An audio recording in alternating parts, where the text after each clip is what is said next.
بسم اللہ الرحمن الرحیم اللہم صلی علی سیدنا مولانا محمد وعلی آل سیدنا مولانا محمد بارک وسلم بعدد کل ذرات مئات الف الف مرہ۔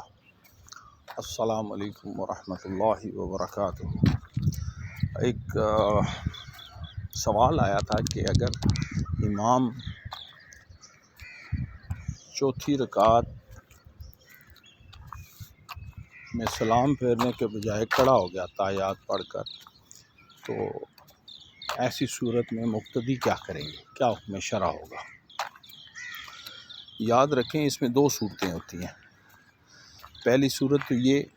کہ امام اگر اتحیات میں بیٹھا ہے اور اس کے بعد پھر آخری جو فرض اتحیات ہے اس میں بیٹھا ہے اور پھر وہ قاعدہ اخیرہ میں بیٹھا ہے اور اس کے بعد پھر پانچویں رکعت کے لیے کھڑا ہو گیا بھول کے،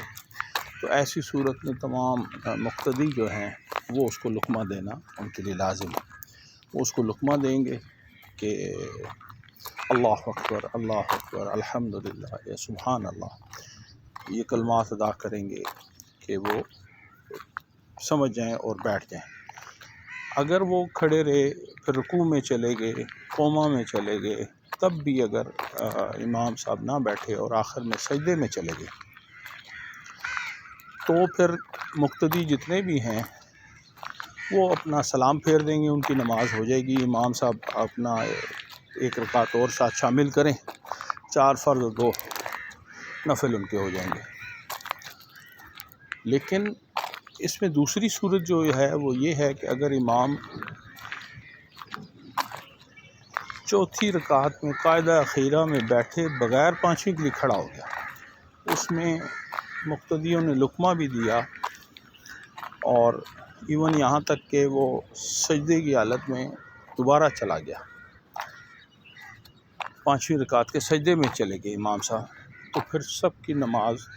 ختم ہو جائے گی اور نماز کو لوٹانا پڑے گا، کیونکہ قاعدہ اخیرہ فرض ہے